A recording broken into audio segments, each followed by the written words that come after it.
gastrointestinal. Cuando hablamos de microorganismos que afectan al aparato o al tracto gastrointestinal, se diferencian en dos grupos: los que producen infección y los que producen intoxicación. Los que producen infección son las bacterias como tal, que tienen que estar presentes, que tienen un tiempo de incubación mayor a 72 horas y que producen sintomatología clínica que tiene que ser tratada necesariamente con antibióticos. Pero los que producen intoxicación son enfermedades agudas que se presentan a pocas horas de haber ingerido el alimento, ya sea el alimento contaminado con la toxina o con la bacteria, y la toxina es lo que produce la patología, por eso se llama intoxicación, toxina, ¿sí? Si está la bacteria, pero no se demuestra la toxina, muy difícilmente esta va a ser la causal de la sintomatología que estamos teniendo. Y como la toxina la produce la bacteria, si no hay una concentración adecuada de bacterias, puede ser autolimitada, porque las toxinas solo se pueden tratar con toxoides o con anticuerpos antitoxina, pero no se trata así la intoxicación alimentaria. Uno de los principales es el Clostridium. Si recordamos las características del Clostridium, los Clostridium son bacilos anaerobios estrictos que no desarrollan a concentraciones de oxígeno superiores a 20% en la atmósfera. Estos microorganismos se producen esporas, como todos los Clostridium. Los Clostridium se clasifican, o los anaerobios se clasifican en esporulados y no esporulados. De los esporulados, el Clostridium es el agente más representativo. Estos Clostridium colonizan todos los lugares del cuerpo humano que tienen bajas concentraciones de oxígeno. Por ejemplo, las glándulas sebáceas, la membrana basal del tracto gastrointestinal, las encías, el tejido linfoide, el tracto gastrointestinal, el tracto genitourinario. Y cuando se encuentra en un tejido necrosado, pues feliz para ellos, porque la falta de oxígeno hace que sea un caldo de cultivo donde puedan desarrollar con libertad. Las infecciones por microorganismos anaerobios son difíciles de diagnosticar, no solo porque no hay laboratorios que estén especializados en anaerobios, sino que muchas veces no son causadas solamente por una bacteria, es decir, son infecciones polimicrobianas, que significa que existen varios géneros que están inmiscuidos en el proceso infeccioso. Generalmente no se contraen del medio ambiente, son pertenecientes al microbioma que migran de un lugar a otro buscando las mejores condiciones para su desarrollo, y una vez que se multiplican y están en la fase logarítmica, producen la toxina. Y la toxina migra lejos de donde coloniza la bacteria a través de la sangre, de la linfa, de las secreciones, de conductos o traspasa membranas. Y esta toxina produce la acción en el ser humano. Solamente el Clostridium difficile, que es la bacteria que produce enfermedad gastrointestinal en pacientes internados, se transmite de persona a persona, la colonización. Los demás generalmente se encuentran del medio ambiente o por espora. Los Clostridiums tienen aproximadamente 135 especies. Sin embargo, solamente 4 son las importantes para el ser humano: Sphaerophrynes, Tetani, Botulinum y Difficile. Estos son los microorganismos o las 4 especies de la cual hoy vamos a hablar de Clostridium botulinum, que es el microorganismo de moda. ¿Cuántos de ustedes han escuchado hablar del Botox? El Botox es la toxina de esta bacteria, ¿sí? El Botox es la toxina botulínica que se obtiene en el laboratorio inactivando uno o usando en concentraciones conocidas. ¿Y qué hace el Botox? ¿Estabiliza los tejidos? ¿Los mantiene estáticos? No, los paraliza. O sea, la función para estirar y no tener arrugas es provocar una parálisis en el lugar que se le administra, generalmente la cara, ¿verdad? En las hendiduras, en las patas de gallo, en las comisuras de los labios. Por eso las personas que se ponen botox se estiran y no tienen facciones, porque está paralizado su cara. Y a diferencia del tétanos, que es una parálisis espástica, la del tétanos, la parálisis del botox es una parálisis plácida. Pero ustedes ven que las personas que se han puesto botox, sobre todo los artistas que conocen mucho, cuando sonríen no se nota si están felices, si están tristes, si están renegando, porque su cara está paralizada. Y se ponen en concentraciones conocidas y poco a poco van disminuyendo y tienen que irse aumentando para mantener la piel tersa. Sin embargo, da medio que da miedito. Es un bacilo gram positivo recto que tiene extremos curvos, tiene diferentes tamaños de acuerdo al serotipo, es móvil porque tiene flagelos alrededor de toda la bacteria y lo podemos encontrar o nos lo podemos contaminar por esporas. Estas esporas son la forma de supervivencia de la bacteria cuando se encuentra en ambientes de estrés que carecen de agua y de oxígeno, sobre todo, ¿no? Cuando la bacteria se encuentra en el medio ambiente, en un lugar seco como la tierra, y no tiene agua ni tiene nutrientes, entonces empieza a generar una pared que lo que hace es proteger el genoma. Cuando es como una semilla.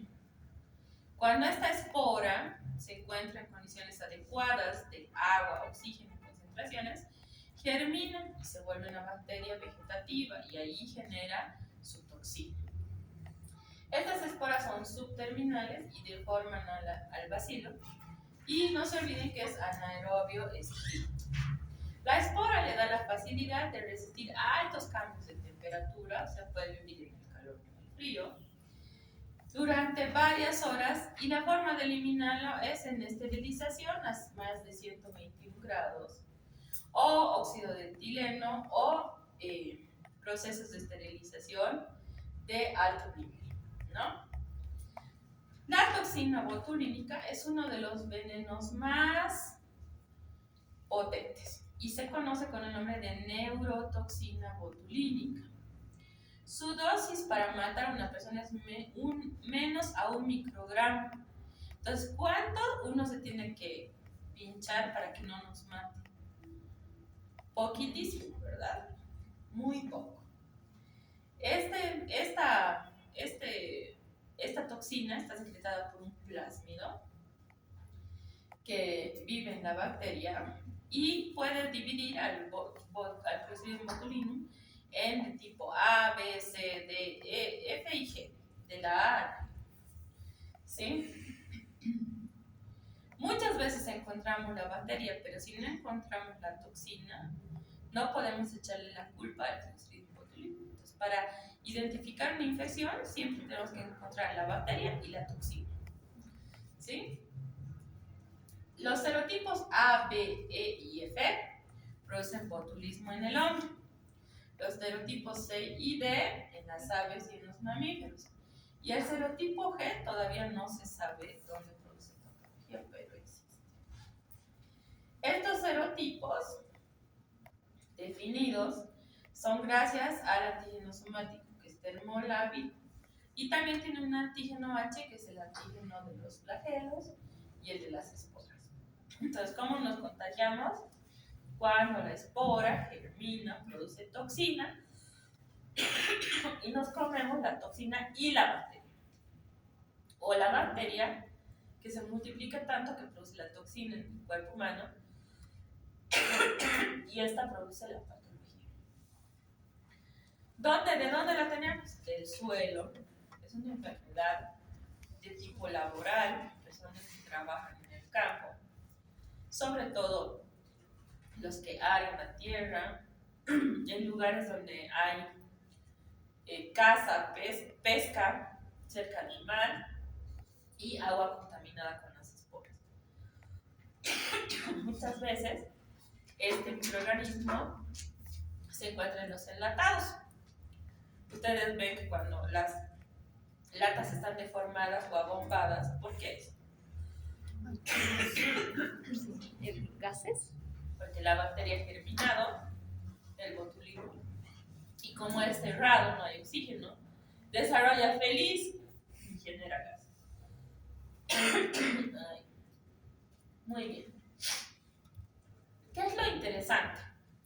Cuando los alimentos están contaminados por este tipo de bacterias que producen intoxicación, uno no se da cuenta que está mal, porque no cambia el aspecto de la comida. No tiene mal olor, no se fermenta, no sabe raro, sabe igual. No produce cambios en la consistencia, ni en el color, ni en el sabor. Entonces uno come tranquilo y solo se da cuenta que está enfermo cuando se presentan dos síntomas. Tiene una mortalidad del 20% en botulismo clásico. Perdón, el polvito de látex. Y los síntomas aparecen rápido. Hoy día he comido mi alimento y a medianoche ya voy a empezar a sentirme mal. ¿Cuáles son los síntomas clásicos de una intoxicación? Generalmente empiezan las náuseas, ¿no? Y vómitos, diarrea acuosa, pero esto se puede prolongar hasta una semana después de comer. Y lo grave del botulismo es la parálisis, ¿no? Que ya se encuentra en todo el cuerpo, entonces uno se empieza a sentir débil, no puede sostenerse en pie, cuando le levantan la mano es laxo, ¿no? No tenemos tono y tropismo muscular, nos va secando la boca porque no secretamos saliva y no podemos tragar. Generalmente va afectando desde la cabeza hacia las extremidades y empezamos a sentir que no podemos masticar, no podemos respirar, vemos doble, como no hay efectos de midriasis y miosis, la luz nos molesta, no podemos tragar, no podemos hablar, no podemos hacer pipí, nos hacemos más, no controlamos los esfínteres, entonces nos vamos debilitando como si no tuviéramos fuerza hasta morir. ¿Cuál es el tratamiento? Bueno, pues existe una antitoxina que se ha generado en suero de caballos, sin embargo es hiperalergénica.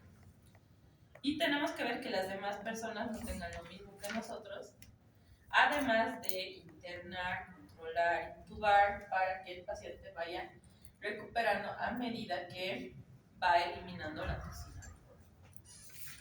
No solamente nos contagiamos el botulismo con ingesta de alimentos, también puede colonizar las esporas heridas o lesiones de continuidad.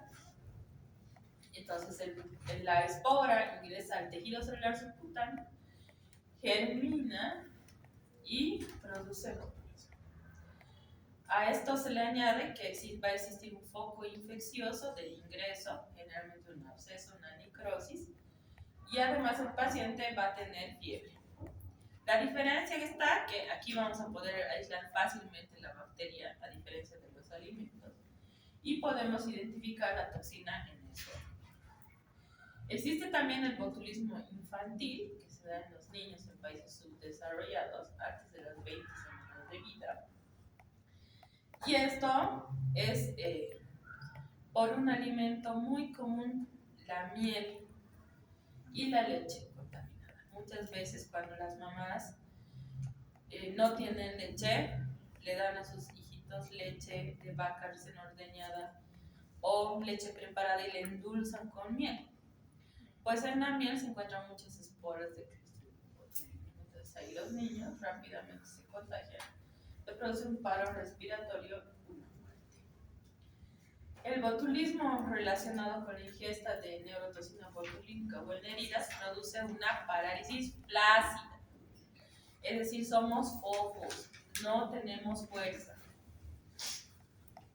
El diagnóstico se hace buscando la bacteria, pero sobre todo encontrando la toxina, no tanto con cultivos, sino con inmunología. Y el origen de la colonización tenemos que ver. Generalmente el diagnóstico lo hacen en un laboratorio de referencia, como es el INASA, o ahora muchos laboratorios tienen medios moleculares de identificación. Aparte de allá la bacteria, siempre se debe encontrar la toxina, porque no por allá la bacteria significa que sea causante. Puede ser una bacteria que no tiene el plasmido que genera la toxina, entonces es avirulenta. Entonces debemos encontrar los dos. ¿Dónde? En el suero, podemos hacer un lavado gástrico, en las heces, en el alimento sospechoso. Generalmente el diagnóstico empieza siendo clínico y termina siendo laboratorio. Se puede hacer cultivo y las colonias son blanquecinas, pero es complicado hacer cultivos. La prevención es básicamente el estricto, tener normas estrictas de almacenamiento y guardado de alimentos, evitar las conservas hinchadas, cuando vayan a guardar un alimento cocido, taparlo, no consumir carnes crudas, ¿sí? Aunque es difícil. Y las personas que trabajan en agronomía, en pesca, se pueden vacunar. El siguiente microorganismo que produce infección o intoxicación es la listeria. Es un microorganismo un poco conocido, es un bacilo gram positivo, este sí no es anaerobio. Existen 16 cerobares, es un bacilo gram positivo, que desarrolla no solamente en calor, sino también en frío. Si ponemos el cultivo al refrigerador, de 2 a 8 grados crece. Entonces, ¿cómo nos contaminamos? Puede colonizar alimentos conservados en un refrigerador. El refrigerador tampoco es garantía. Son bacilos pequeñitos, gram positivos, son aerobios, no tienen esporas y crecen en agar sangre. Es un agar que tiene una concentración de 20% de sangre de carnero y produce beta-hemolis, que significa que lisa los glóbulos rojos y podemos ver la transparencia del agar en la incubadora. Son microorganismos catalasa positivos que tienen peroxidasa, que destruye el peróxido de hidrógeno en agua y oxígeno, y son oxidasa negativos. Al igual que la anterior bacteria, estos son móviles porque tienen flagelos, pero las anteriores tienen peritricos, estas tienen polares. Lo interesante es que se ve un fenómeno de paraguas en un agar semisólido. Es cicrófila, lo que les decía, vive en el refrigerador y contamina carne y vegetales. Es decir, que si les gusta comer carne a medio, comes en término medio o casi cruda, pues corren el riesgo de contraer listeria. O las hamburguesas, la carne molida, que no se cose bien a la parrilla, no llega a temperaturas tan altas, ¿no? Entonces, pueden encontrar. O los vegetales mal lavados. Esta bacteria nos preocupa mucho más que en las personas normales, en las mujeres embarazadas y en los neonatos. ¿Por qué? Porque puede producir óbito fetal, muerte del producto, o parto prematuro, o meningitis neonatal. ¿Sí? Entonces, en las mujeres embarazadas, la listeriosis en el tercer trimestre es peligrosa. Por esto es que cuando las mujeres están embarazadas le dicen no consuma carnes crudas. Sushi no. Pescado crudo no. Carne cruda no. Porque esta bacteria le gusta la placenta. Entonces va, coloniza ahí a través de la sangre y la destruye y puede producir parto prematuro. Esta atraviesa la placenta, la barrera hematoplacentaria, llega a los bebés y un bebé nace con sepsis o la producción de múltiples abscesos. A esto se conoce como listeriosis neonatal. El niño niño adquirido la enfermedad por una transmisión vertical de una bacteria que atraviesa la placenta y en la sala de partos puede contaminar al resto de las personas. En inmunosuprimidos produce sepsis y meningitis por ingesta de alimentos contaminados, lo mismo en ancianos, personas de la tercera edad, y en veterinarios, personas que trabajan con animales, pueden producir listeriosis cutánea. Es decir, que es una enfermedad ocupacional que las personas, los veterinarios se pueden contagiar al atender los partos del ganado. Es una bacteria común del ganado vacuno. Esta bacteria atraviesa la placenta, no se olviden, y produce aproximadamente 22% de embarazos infectados, donde se da parto prematuro, muerte fetal, infección intrauterina. La infección intrauterina se conoce con el nombre de síndrome de granulomatosis infanticética, que significa que ustedes hacen una ecografía, van a ver la placenta llena de bolas como cavernas de la tuberculosis, que son los granulomas. Y cuando nace el niño van a ver que nace con bolitas, así como en el cuerpo, como si tuviera ganglios inflamados. Son prematuros y produce sepsis. ¿Sí? Si hacemos una ecografía, el hígado y el vaso están comprometidos y la mujer es el foco de infección. ¿Sí? No hay transmisión interhumana, solamente cuando estamos en contacto con placenta, sangre de la placenta. ¿Sí? La listeria coloniza las bacterias y nosotros comemos la bacteria. Esta bacteria tiene tropismo por la región perineal, viaja a través de la sangre hasta ahí y se localiza en el aparato sexual femenino, sobre todo el endometrio, y ahí contagia al líquido amniótico. ¿Sí? ¿Por qué? Porque necesita sangre, le gusta vivir ahí, entonces tiene tropismo por este lugar. Lo bueno de esto es que si te da una vez listeriosis probablemente nunca más te dé, porque tiene una generación de anticuerpos duradera.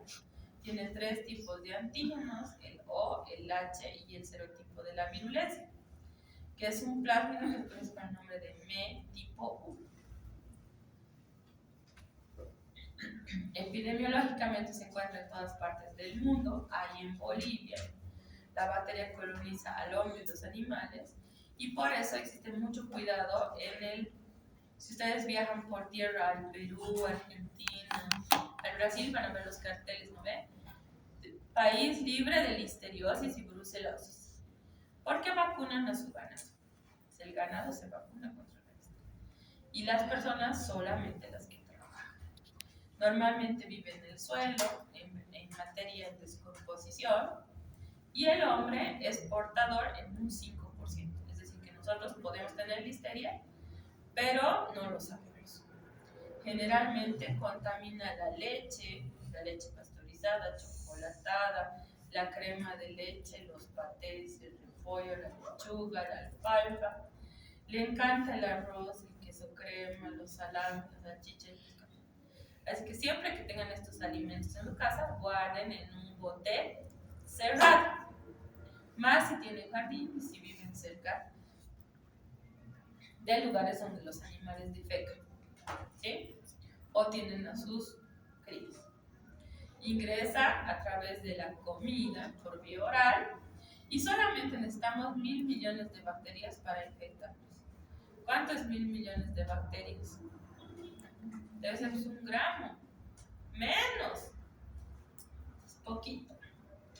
Podemos manifestar la sintomatología hasta los 70 días después de haber incluido, un promedio de 31, y tienen tropismo por el sistema nervioso central y la placenta.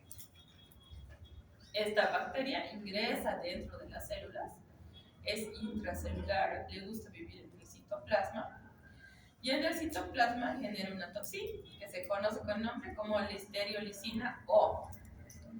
Esta listeriolizina produce poros en la membrana citoplasmática y destrucción. Por lo tanto, esta se elimina y va a infectar las células contiguas. Su tiempo de generación es de 1 hora, es decir, que si hoy tenemos una listeria, que son las 5:30, a las 6:30 vamos a tener 2, a las 7:30 4, a las 8:30 8 y así sucesivamente. No se replica como la E. coli cada 15 minutos, esta es cada hora. La proteína ACT-A es la que le da la movilidad y le ayuda a moverse de célula en célula para infectar las células contiguas. Y la listeriolizina es la que destruye las membranas para que ésta pueda migrar a otras y empezar de nuevo el ciclo de la listeriosis. ¿Cómo se diagnostica? Su diagnóstico es fácil en cultivos tradicionales. Se puede tener muestras de hisopado conjuntival, del oído, de la garganta, de la nariz, líquido cefalorraquídeo, heces, sangre, meconio, placenta, secreciones vaginales. En todas ellas puede crecer la listeria. Simplemente bacilos gram positivos que crecen en el refrigerador y son catalasa positivos, oxidasa negativos. Muy bien. Crece en un medio enriquecido, como es soya triticasa con sangre de carnero, le ponemos un poco de dióxido de carbono y podemos confirmar con PCR en tiempo real. Su tratamiento, por suerte no es resistente casi a nada, entonces podemos tratar con ampicilina, cloramfenicol, rifampicina, ciprofloxacina, levofloxacina, eritromicina, citromicina, amoxicotrimazol, etcétera, etcétera. Lo importante es hacer un diagnóstico a tiempo, ¿sí? ¿Cómo prevenimos? Comer todo cocido. Sé que nos gusta comer cosas crudas, pero hay que tener un poco de cuidado. Lavar muy bien los vegetales, si se puede desinfectar con TG6, mejor. Separar las carnes crudas de los vegetales, no tomar leche no pasteurizada, es decir, cuando vayan al campo, no la leche que recién se ordeña, que le llaman ambrosía, ¿no? Aunque le pongan Singani, no se mueren todas las bacterias. Y siempre lavarse las manos para cocinar. No comer quesos de origen dudoso, que no tengan sello de Senazar. Recalentar las comidas hasta que esté bien cocida, ¿sí? No poquito, calentar 20 segundos en el microondas no es suficiente. Comer bien caliente y saber bien la manipulación de los alimentos. Por último, la brucelosis. La brucelosis es una zoonosis. ¿Qué significa? Que se contagia de personas a animales y de animales a personas. En 1887, Bruce descubrió esta bacteria, por eso se conoce como brucelosis. Son las brucelas.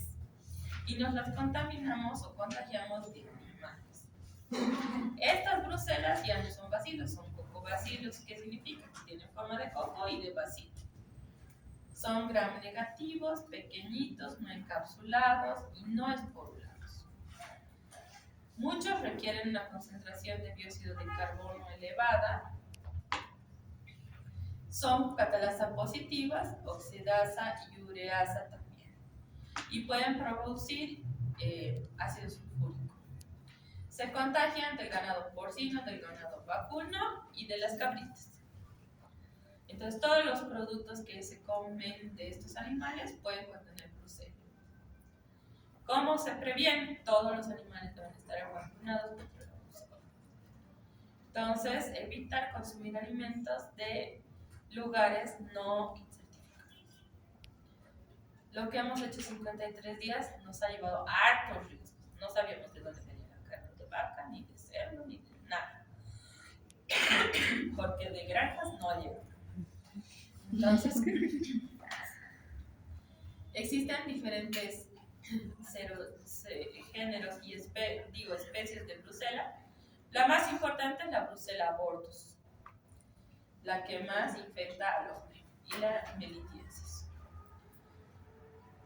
La brucelosis generalmente se encuentra en lugares cerca del mar, pero en lugares donde hay altitud, también porque las ovejas y las cabras son los principales contaminantes de estas bacterias.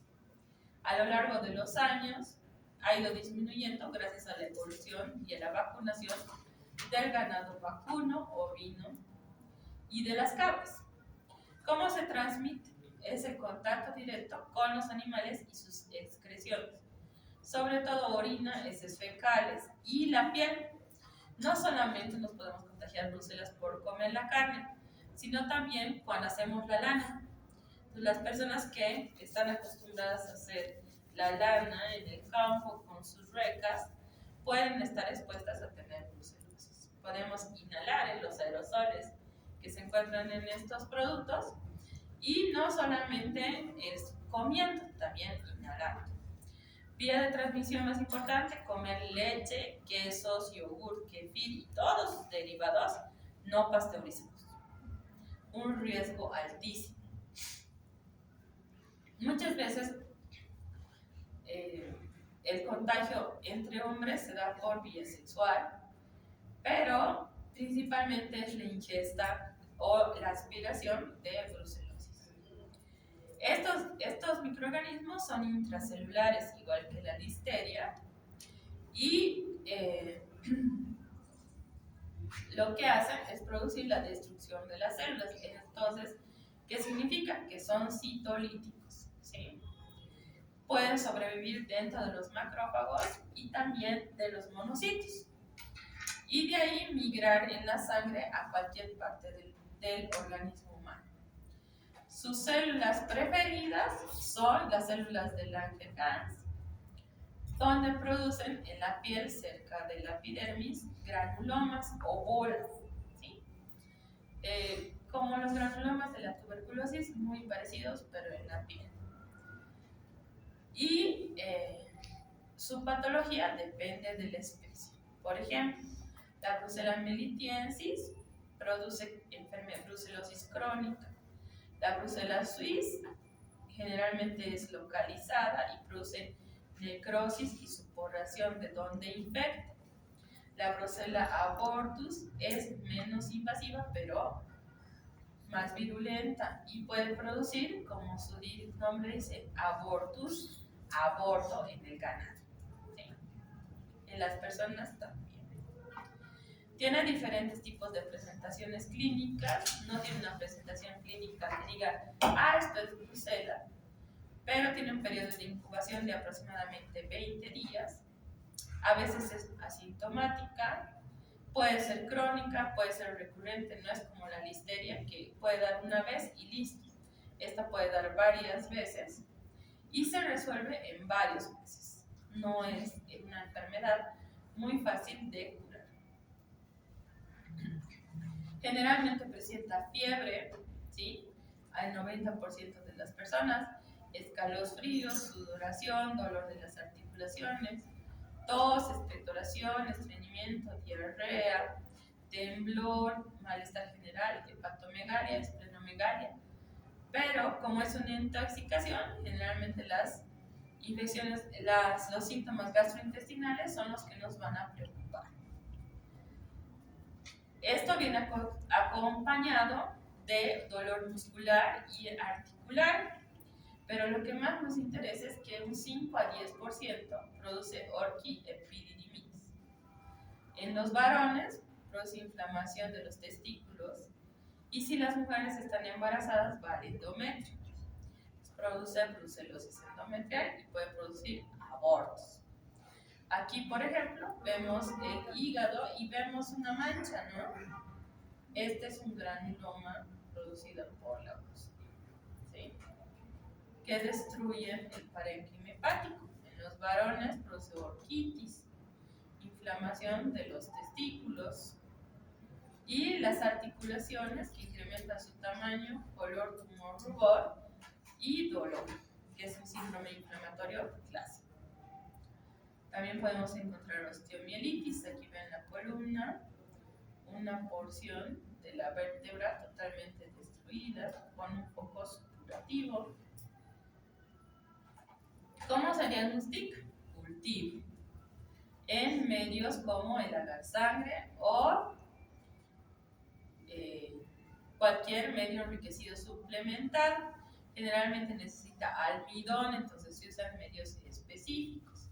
Podemos utilizar sangre, heces, líquido cefalorraquídeo, líquido articular para hacer el diagnóstico.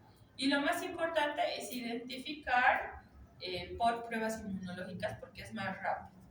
En 48 horas ya tenemos el diagnóstico con biología molecular en 24 horas. Cuando el diagnóstico es rápido, el 1% de la gente se cura, el 1% de la gente se muere, pero generalmente brucelosis es algo que no vemos hace muchos años por la vacunación al ganado, ¿sí? ¿Con qué se da el tratamiento? Tetraciclina, doxiciclina, gentamicina o cotrimoxazol, pero fíjense, 21 días, 42 días, 45, 30, 45. Se debe respetar casi un mes y medio de tratamiento para eliminar a la bacteria por completo. ¿Cómo hacemos el control? Vacunación al ganado. Evitar comer carnes de dudosa procedencia. No hay vacuna para el ser humano, solo para el ganado. Muy bien. Este es un cuadro de la psicología, pero... Muy bien. Como le había su compañera preguntado, la próxima semana solo hay teóricas lunes y viernes.